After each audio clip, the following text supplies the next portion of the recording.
Hey, what up, what up, what up? It is Jordan Jeffries, and today we are here to talk about the textbook once again.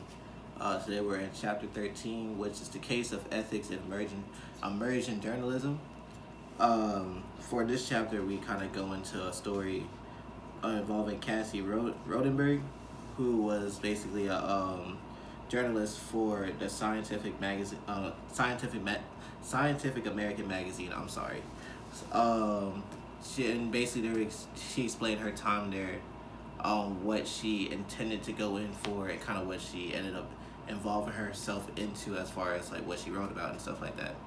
So when she got the opportunity at first, they basically explained that it was like a dream job for Cassie, but once she actually got into that position, she found herself wanting to write more about topics on addiction and kind of the homeless in the community that she was in order to basically bring awareness to that. And in the process of getting into that field, she had to kind of involve herself more in order to get the story she needed, which meant that she had to like actually go to these environments and interview these people.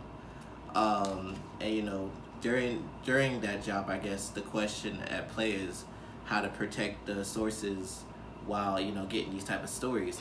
So she explains that during her process, it was a lot of basically using their street names or like nicknames instead of using their real names.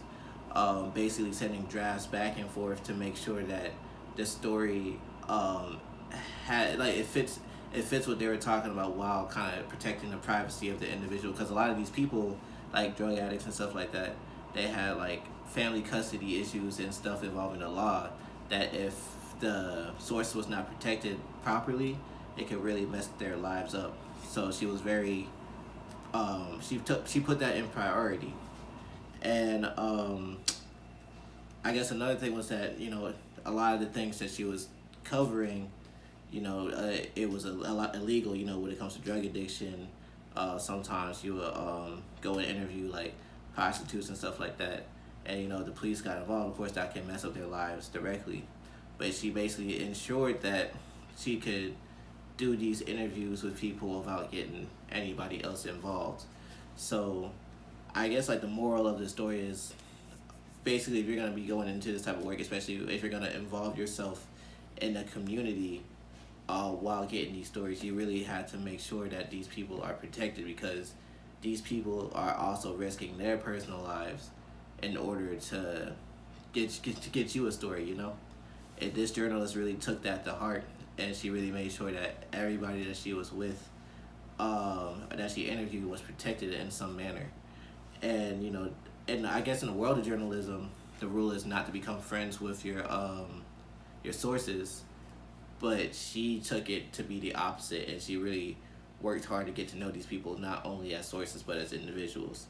So, my thoughts on this chapter, I think this is one of those case scenarios that like the person did everything right, as far as making sure her sources were protected, as far as making sure that she respected these people enough to respect their boundaries and stuff like that.